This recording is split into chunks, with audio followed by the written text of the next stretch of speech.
يؤمن باللوح والقلم وبجميع ما قد رقم فلو اجتمع الخلق كلهم على شيء كتبه الله تعالى فيه انه كائن ليجعلوه غير كائن لم يقدروا عليه.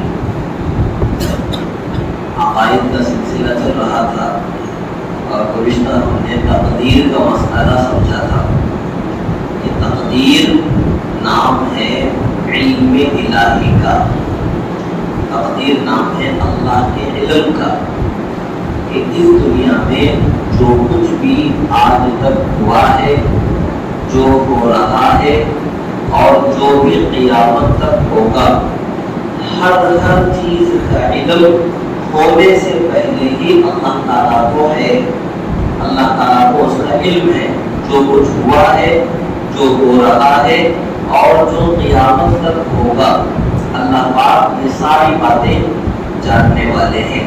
تو یہ علم الہی ہے اور اسی علم کو اللہ نے لکھوا دیا ہے، اللہ نے اسی علم کو لکھوا دیا ہے۔ جو چیز بھی اللہ نے لکھوا دی ہے اپنے علم سے، اس کے خلاف میں کبھی کچھ نہیں ہو سکتا۔ جس چیز کا ہونا اللہ نے لکھوا دیا ہے اپنے علم کے مطابق، وہ چیز ہو کر ہی رہے گی، اور جس چیز کا نہ ہونا اللہ نے لکھوا دیا ہے وہ چیز نہیں ہو سکتی۔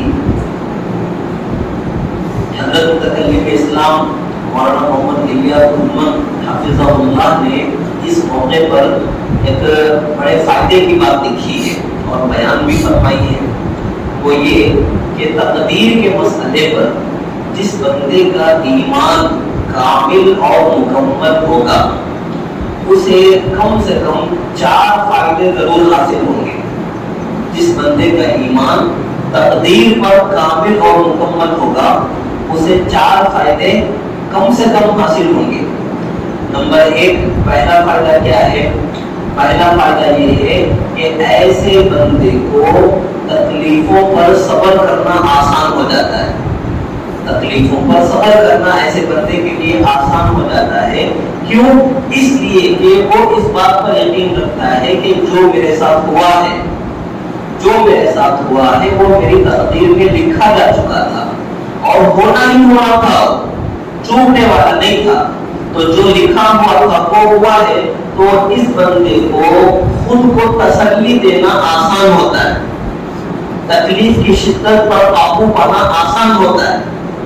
تو جس بندے کا ایمان تقدیر پر کامل اور مکمل ہوتا ہے اس کو فائدہ جو پہلا حاصل ہوتا ہے وہ یہ کہ تکلیفوں پر صبر کرنا اس کے لیے آسان ہو جاتا ہے۔ نمبر 2، ایسا بندہ اسباب جو اختیار کرے گا دنیا حاصل کرنے کے لیے تو جائز اسباب اختیار کرے گا، ناجائز اسباب اختیار نہیں کرتا۔ دنیا کمانا ہے، پیسہ کمانا ہے، دولت حاصل کرنا ہے تو جائز طریقے سے بھی کمائی جا سکتی ہے دنیا، اور غلط دھوکے کے ذریعے سے، لوٹ مار کے ذریعے سے، رشوت کے ذریعے سے، سود کے ذریعے سے، بیٹیوں کے ذریعے سے، بہت سارے غلط اور حرام راستوں سے بھی دنیا کمائی جا سکتی ہے۔ تو جس بندے کا ایمان تقدیر پر کامل ہوتا ہے تو ایسا بندہ دنیا حاصل کرنے کے لیے یا دنیا کا کوئی بھی کام اپنا بنانے کے لیے جائز راستہ اختیار کرے گا، ناجائز راستہ اختیار نہیں کرے گا۔ کیوں؟ اس لیے کہ وہ یہ بات جانتا ہے کہ میں چاہے جائز اسباب اختیار کروں یا ناجائز اسباب اختیار کروں، ملے گا اتنا ہی جتنا نصیب میں ہے، ملے گا اتنا ہی جتنا میرے نصیب میں لکھا ہے۔ اب حرام طریقے سے میں محنتیں کروں اتنا ہی میرے نصیب میں آئے گا، اور حرام طریقے سے اگر میں کوششیں کر لوں تو آخر کار اتنا ہی میرے نصیب میں مجھ کو ملنا ہے۔ تو جس بندے کا ایمان تقدیر پر کامل اور مکمل ہوگا تو وہ دنیا حاصل کرنے کے لیے یا دنیا کے اپنے کام بنانے کے لیے اسباب جو اختیار کرے گا وہ جائز اسباب اختیار کرے گا، ناجائز اور حرام اسباب اختیار نہیں کرے گا۔ نمبر 3، ایسا بندہ اپنی خوبیوں اور اپنے ہنر پر فخر نہیں کرتا. جس کا ایمان تقدیر پر کامل مکمل ہو وہ اپنے ہنر اور اپنے نصیب اور اپنی قابلیت کے اوپر اکڑتا نہیں ہے، فخر نہیں کرتا. کیوں؟ اس لیے کہ وہ جانتا ہے کہ جو اللہ نے قابلیت اور ہنر میرے نصیب میں لکھا تھا وہ مجھے ملا ہے، میرا اپنا کیا کمال ہے اس کے اندر. تو اسے اپنے ہنر میں اللہ کا کمال نظر آئے گا، اپنے ہنر میں اللہ کی عطا نظر آئے گی. تو پھر ایسا بندہ تکبر کیوں کرے گا، اکڑے گا کیوں دنیا میں، شیخی کیوں بگانے گا دنیا کے اندر. یہ تیسرا فائدہ حاصل ہوگا کہ وہ تکبر سے بری ہوگا. نمبر 4، ایسا بندہ دنیا میں اسباب تو اختیار کرے گا لیکن ان اسباب پر بھروسہ نہیں کرے گا. جس بندے کا ایمان تقدیر پر کامل مکمل ہوگا وہ دنیا کو حاصل کرنے کے لیے اسباب تو اختیار کرے گا لیکن ان اسباب پر بھروسہ نہیں کرے گا. بھروسہ اللہ کی ذات پہ کرے گا، توکل اللہ کی ذات پہ کرے گا کہ یہ راستہ ہے، میں یہ راستہ حاصل اختیار تو کروں گا لیکن میرا کام بنے گا یا نہیں بنے گا، میرا کام ہوگا یا نہیں ہوگا، یہ اس سبب کے اوپر ڈیپینڈ نہیں ہے، یہ اللہ کی منشا کے اوپر ڈیپینڈ ہے. اللہ چاہیں گے تو کام ہوگا، اللہ نہیں چاہیں گے تو کام نہیں ہوگا. تو کتنے سارے ایسے لوگ ہیں جو اپنے کاموں کو بنانے کے لیے ایڑی چونٹی کا زور لگا دیتے ہیں، اپنی پوری قوتیں کھپا دیتے ہیں لیکن پھر بھی ان کے کام نہیں بنتے. تو کیا بات ہے کہ سارا زور اور ساری طاقتیں لگانے کے بعد بھی ہمارا کام نہیں بن رہا ہے. تو اس کا معنی یہ ہے کہ کوئی ایسی اندیکھی طاقت ہے، کوئی ایسی اندیکھی طاقت ہے جس کی طاقت سے یہ کام میرا روک رہا ہے اور وہ ہے اللہ رب العالمین کی ذات. اس لیے کہ اللہ کی منشا نہیں ہے وہ کام نہیں ہو رہا ہے. تو یہ 4 فائدے تقدیر پر جس کا ایمان کامل ہوگا اس کو کم سے کم یہ 4 فائدے حاصل ہوں گے. نمبر 1، ایسا بندے کے لیے تکلیفوں پر صبر کرنا آسان ہوتا ہے. نمبر 2، ایسا بندہ جائز اسباب اختیار کرے گا، ناجائز اور حرام اسباب کے اختیار کرنے سے وہ بچے گا. نمبر 3، ایسا بندہ اپنے ہنر اور قابلیت کے اوپر تکبر کبھی نہیں کرتا. نمبر 4، ایسا بندہ جس کا ایمان تقدیر پر کامل ہو وہ اسباب اختیار تو کرے گا لیکن ان اسباب پر بھروسہ اور توکل نہیں کرے گا بلکہ بھروسہ اور توکل اللہ کی ذات میں کرے گا. یہ بڑے فائدے کی چیز ہے. تو اب ہم اس کی روشنی میں سمجھ سکتے ہیں کہ اگر یہ 4 فائدے ہم کو حاصل ہو جاتے ہیں تو ہماری زندگی کتنی اسلامی ہو جائے گی، ہماری زندگی کتنی ایمانی زندگی ہو جائے گی اور کتنے سارے فائدے ہم کو حاصل ہوں گے. آگے دیکھیں، وَنُؤْمِنُ بِاللَّوْحِ وَالْقَلَمِ، لوح پر بھی ہمارا ایمان ہے، قلم پر بھی ہمارا ایمان ہے. لوح ایک تختی ہے، لوح ایک تختی ہے جس پر اللہ نے ساری چیزیں لکھوا دی ہیں. ابھی جو پیچھے بات آئی تھی نا کہ اللہ نے سارے عالم کے احوال، کیا ہوا ہے، کیا ہو رہا ہے، کیا ہونا ہے دنیا میں، یہ ساری چیزیں اللہ نے لکھوا دی ہے. تو کیا کس پر لکھوائی ہے؟ اللہ نے لوح، ایک تختی ہے، آگے بات آئے گی اس کے سلسلے میں، اس تختی پر اللہ نے ساری چیزیں لکھوا دی ہے. چلے میں ابھی آپ کو بتا دیتا ہوں دنیا کی جو ترتیب شریعت نے جو علم دیا ہے، ہم کو جو معلومات فراہم کی ہے، یہ دنیا ہے، دنیا کے اوپر آسمان ہے، 7 آسمان ہے. آسمان کتنی اوپر ہے آج تک اس کا پتہ نہیں لگا ہے کہ زمین سے کتنی اوپر آسمان ہے. چاند کتنی دور ہے، سورج کتنی دور ہے، اس کا پتہ تو لگایا گیا ہے لیکن آسمان کتنی اوپر ہے آج تک اس کا علم نہیں ہوا ہے. تو زمین سے اوپر آسمان اور 7 آسمان کی خبر ہمیں قرآن مجید دیتا ہے کہ اللہ نے 7 آسمان ایک کے اوپر ایک بنائے اور جتنا فاصلہ اس کے درمیان میں ہے اتنا ہی فاصلہ ان آسمانوں کے درمیان میں بھی اللہ نے رکھا ہے. آسمانوں کے اوپر 7 آسمانوں کے اوپر جس مخلوق کا قرآن مجید اور شریعت محمدیہ ہم کو بتا دیتی ہے وہ ہے کرسی. کرسی، اللہ نے کرسی بنائی. آیت الکرسی آپ پڑھتے ہو نا، وسع کرسیہ السماوات والارض، کہ کرسی نے آسمانوں کو اور زمینوں کو گھیر رکھا ہے. یہ کرسی آسمان اور زمین کو گھیرے ہوئے. اور کتنی بڑی ہے یہ کرسی؟ حضرت جو ہے امام اہل سنت مولانا سرفراز خان صفدر رحمت اللہ علیہ نے اپنی تفسیر ذخیرۃ الجنان میں سنن دارقطنی کی حدیث کے حوالے سے بیان فرمایا کہ مثال سمجھیں کہ ایک بہت بڑا میدان ہو اور اس میدان کے بیچ میں ایک چھوٹی سی رنگ جیسے ایک چھوٹا سا ٹائر رکھ دیا. بہت بڑا میدان ہے اور اس میدان کے بیچ میں ایک چھوٹا سا ٹائر، آپ نے کار کا ہو یا بس کا ہو، ٹائر آپ نے رکھ دیا ہو، تو کتنا بڑا یہ میدان ہے اور اس میدان کے مقابلے میں کتنی چھوٹی وہ رنگ یا وہ ٹائر ہوگا، ہم سب اندازہ کر سکتے ہیں. تو فرمایا آسمانوں اور اس کرسی کے مقابلے میں یہی نسبت ہے. یعنی آسمان اس کرسی کے مقابلے میں وہ رنگ کی طرح ہے، وہ چھوٹے ٹائر کی طرح ہے، اور کرسی اتنی بڑی ہے جیسے کہ بہت بڑا میدان ہو. اس کرسی کے اوپر جس مخلوق کا پتہ ہمیں شریعت اسلامی دیتی ہے وہ ہے عرش. عرش کا پتہ ہم کو دیتی ہے. ذو العرش المجید، قرآن میں بہت سی جگہوں پر عرش کا تذکر آیا ہے. تو سات آسمانوں کے اوپر کرسی، اور اس کرسی کے اوپر ہے عرش، اللہ کا عرش. یہ عرش بھی اتنا بڑا ہے. وہی نسبت کہ جو نسبت آسمانوں کو جو ہے کرسی کے مقابلے میں تھی کہ ایک بہت بڑا میدان اور اس بڑے سے میدان میں چھوٹا سا ٹائر ہم نے رکھ دیا ہو، تو اتنے بڑے میدان میں اتنا چھوٹا سا ٹائر کیسا لگے گا؟ بالکل ایسے ہی آسمانوں کے اوپر کرسی اتنی بڑی ہے اور اس کرسی کے اوپر عرش اتنا بڑا ہے. عرش پوری کرسی کو گھیرے ہوئے، پوری کرسی کو عرش گھیرے میں لیے ہوئے. ٹھیک ہے، تو جسم کے اعتبار سے مخلوقات میں سب سے بڑی چیز اگر کوئی ہے تو وہ عرش ہے. جسم کے اعتبار سے مخلوقات میں سب سے بڑی چیز اگر کوئی ہے تو وہ عرش ہے. عرش سے بڑی جسم کے اعتبار سے کوئی چیز موجود نہیں ہے. آگے سنیں، مقام اور مرتبے کے اعتبار سے اللہ کی ساری مخلوقات میں سب سے عظیم تر کوئی چیز ہے تو وہ ہمارے آقا محمد مصطفیٰ صلی اللہ علیہ وآلہ وسلم ہے. جسم کے اعتبار سے سب سے بڑی چیز عرش ہے.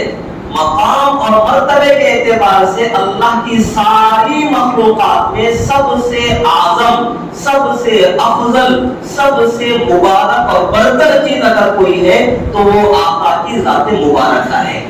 وہ آقا کی ذات مبارکہ ہے. یہ ہوا عرش. عرش کے اوپر شریعت اسلامی جس مخلوق کا پتہ دیتی ہے وہ ہے لوح اور قلم، جس کا بیان ابھی آیا نا. لوح اور قلم عرش پر ہے. عرش کے اوپر جس مخلوق کا پتہ شریعت اسلامی دیتی ہے وہ ہے لوح اور قلم. یہ سلسلہ میں نے آپ کے سامنے بیان کر دیا ہے کہ زمین کے اوپر آسمان، ساتوں آسمان اللہ نے بنائے ہیں. 7 آسمانوں کے اوپر کرسی، یہ کرسی ساتوں آسمانوں کو گھیرے ہوئے، اور اس کرسی کے اوپر عرش پوری کرسی کو گھیرے ہوئے ہیں، اور سب سے بڑی جسامت ہے عرش کی. اور اس عرش کے اوپر جس آخری مخلوق کا پتہ ملتا ہے وہ ہے لوح اور قلم. لوح اور قلم.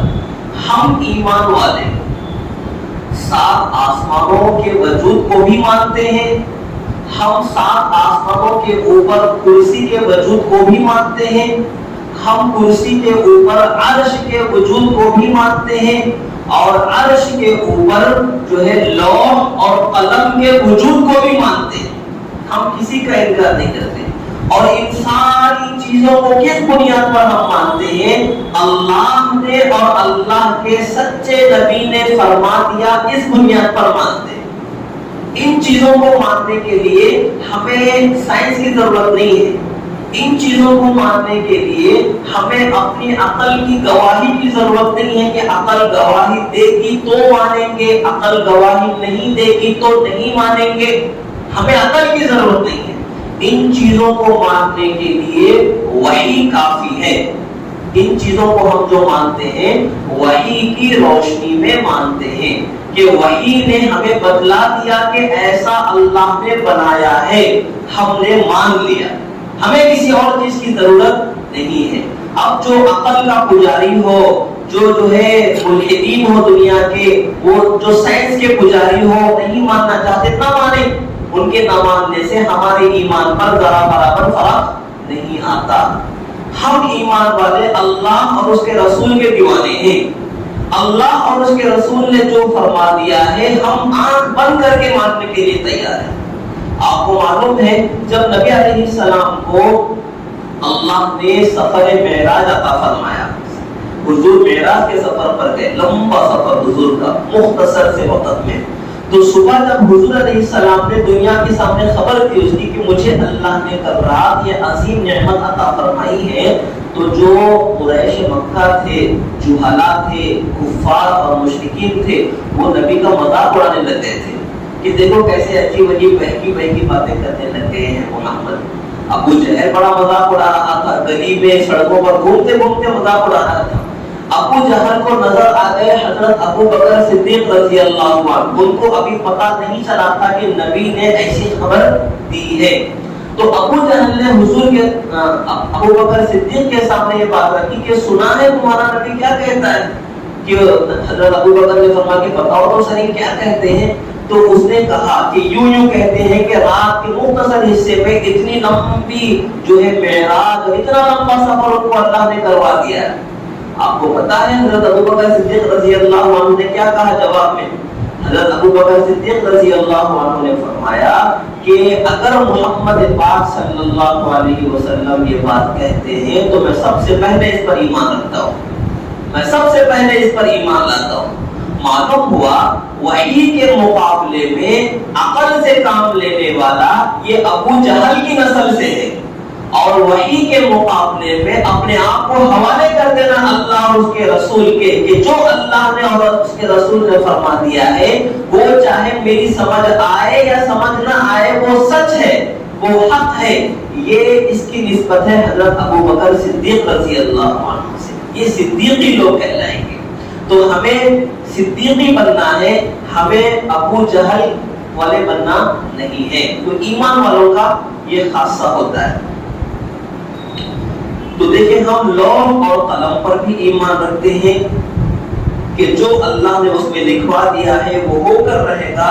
اللہ کے لکھے ہوئے کو اگر ساری مخلوقات مل کر بھی مٹانا چاہے اور روکنا چاہے تو کسی کے بس کی بات نہیں ہے، اور جس کام کے بارے میں اللہ نے یہ لکھوا دیا ہے کہ وہ نہیں ہونا ہے، ساری مخلوق مل کر کے اگر کوشش کر لے، زور لگا لے، وہ اس کو ہونے نہیں دے سکتے۔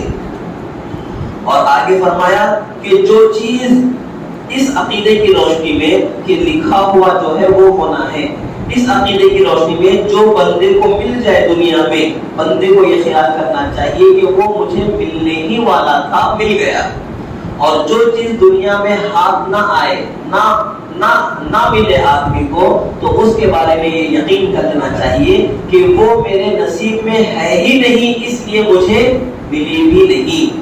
تو جو ملی ہے اسے ملنا ہی تھا، وہ مل گئی، اور جو نہیں ملی ہے وہ ملنے والی تھی بھی نہیں، خواہ میں جو ہے خواب دیکھ رہا تھا اس کے۔ تو آگے میں نے جو ہے وہ آگے کے تو عقیدے بھی آپ کو سمجھا دیے ہیں کہ عرش اور کرسی پر بھی ہمارا ایمان ہے، اور عرش اور کرسی کی ترتیب بھی میں نے آپ کو سمجھا دی، اور اسی ترتیب کے مطابق ہمارا ایمان ہے، اور یہ غیر متزلزل ایمان ہے کہ پوری دنیا مل کر بھی جو ہے کتاب اور سنت سے ثابت شدہ چیزوں کا انکار کرے، ہم پھر بھی مانیں گے ان چیزوں کو۔ یہی ہے ایمان بالغیب، اور اسی کا مطالبہ کیا گیا ہے ہم سے کہ جس چیز کو ہم نے دیکھا نہیں ہے، جس چیز کو ہم نے محسوس نہیں کیا ہے، غیبی چیز کو صرف اللہ اور اس کے رسول کے کہہ دینے پر ایمان لے آنا، مان لینا، اس کو کہتے ہیں ایمان بالغیب، اور اسی پر کامیابی کا مدار ہے، اسی پر کامیابی کا مدار ہے۔ اور جو بندہ ان چیزوں میں شک میں پڑ جائے اور جو ہے اندر سے منکر بن جائے، تو ایسا